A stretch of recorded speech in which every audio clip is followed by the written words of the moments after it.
वाटिका नर्मदयो पवित्रे समागमे सज्जनतारणाय सदैव मां धात्रिपदे वसन्तम् ओंकारमीशं शिवमेकमीडे। हर हर महादेव। आज हम जानते हैं भगवान ओंकारेश्वर के बारे में। शिव पुराण में आया है कि ओंकारेश्वर शिवलिंग के समीप 68 तीर्थ और 33 कोटि देवताओं का निवास है। इसके बारे में सूत जी शौनकादिकों को कथा सुनाते हुए कहते हैं कि एक बार विंध्य पर्वत ने शिव की उत्कट तपस्या की। उस तपस्या से प्रसन्न होकर के भगवान शिव ने उन्हें वरदान दिया और वो उच्च शिखर बन करके पूजे जाने लगे। परंतु उनके हृदय में अभिमान अंकुरित हो गया। देवर्षि नारद, जो कि जन कल्याण की कामना से यत्र तत्र सर्वत्र भ्रमण करते हैं, उन्होंने जब विंध्य पर्वत की यह दशा देखी तो विंध्य पर्वत के पास पहुंचे और उससे कहने लगे कि हे भैया, आजकल तुम्हारी ख्याति बहुत अधिक है, परंतु मेरु पर्वत से अधिक ख्याति तुम्हारी नहीं है। नारद जी के इन वाक्यों को सुनकर के आज विंध्य पर्वत बहुत दुखी हुआ। उसने खिन्न मन से भगवान शिव की आराधना प्रारंभ की।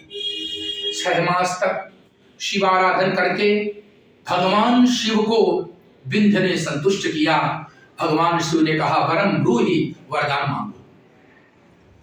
विंध्य पर्वत ने कहा, महाराज, आप यदि मुझसे प्रसन्न हैं तो आप अपनी अनन्य भक्ति मुझे प्रदान करें। भगवान शिव ने कहा, तथास्तु। उसी समय कुछ ऋषि मुनि, यक्ष, किन्नर, गंधर्व, देव इत्यादि आए और उन्होंने कहा कि हे प्रभु, आप इसी स्थान पर निवास कीजिए। तो भगवान उसी स्थान पर निवास करने लगे। वहां पर 2 शिवलिंग हुए, ओंकारेश्वर और अमलेश्वर। वास्तव में इनकी गणना एक ही रूप में की जाती है। इसके अतिरिक्त भगवान कुबेर ने भी यहां तपस्या की है। भगवान कुबेर ने भगवान शिव को प्रसन्न किया। तो ऐसी मान्यता है कि धन त्रयोदशी के दिन जो लोग भी ओंकारेश्वर का प्रातः 4 बजे पूजन करते हैं, उनके जीवन में कभी भी धन धान्य की कोई कमी नहीं रहती। इसके अतिरिक्त कुबेर ने भगवान शिव से यहाँ अपना निवास स्थान मांगा। भगवान शिव ने निवास स्थान ओंकारेश्वर में अपना बनाया।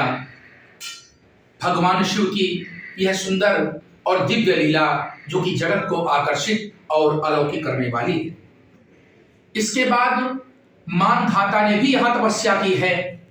सूर्यवंशी सम्राट मानधाता नाम के राजा ने इस स्थान पर तपस्या की है। इसलिए ओंकारेश्वर से कुछ दूरी पर मानधाता पर्वत भी यहां पर स्थित है। इसके अतिरिक्त नर्मदा नाम की नदी यहां बहती है, जो कि मध्य प्रदेश की हृदय रेखा है और पवित्रतम नदी है। शास्त्रों में यहां तक कहा गया है कि गंगा स्नान से, यमुना स्नान से जो फल प्राप्त होता है, उससे अधिक फल नर्मदा स्थान से प्राप्त होता है। नर्मदा में स्नान करना हमेशा मनुष्यों के लिए सुखदायी है।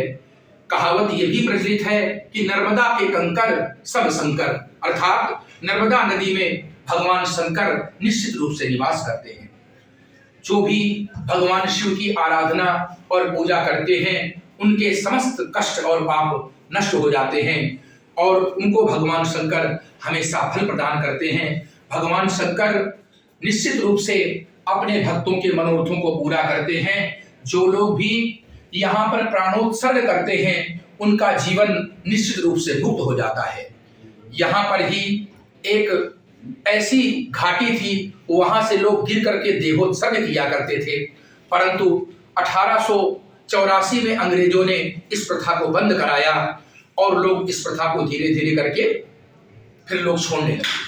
कहने का तात्पर्य कि जो भी भगवान शिव की आराधना और वंदना करेगा, उसका जीवन हर प्रकार से सफल और सुखमय हो जाएगा। आशुतोष तुम अवधर दानी, आरती हरहु दीन जन जानी।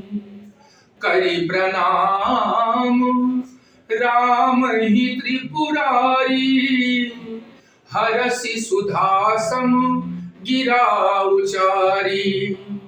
भगवान शंकर की जो भक्ति करता है उसे श्री राम जी की भक्ति भी प्राप्त होती है। इसलिए भक्त को चाहिए कि किसी भी शास्त्र को, ज्ञान को, संगीत को, किसी को भी हृदयंगम करने के पहले भगवान शिव की अर्चना करे। विद्या कामो यजेत गिरिशम।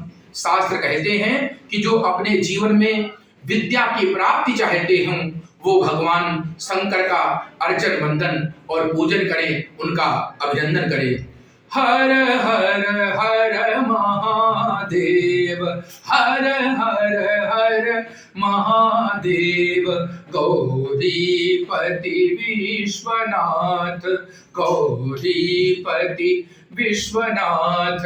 हर हर हर महादेव, हर हर हर हर हर हर हर हर हर महादेव।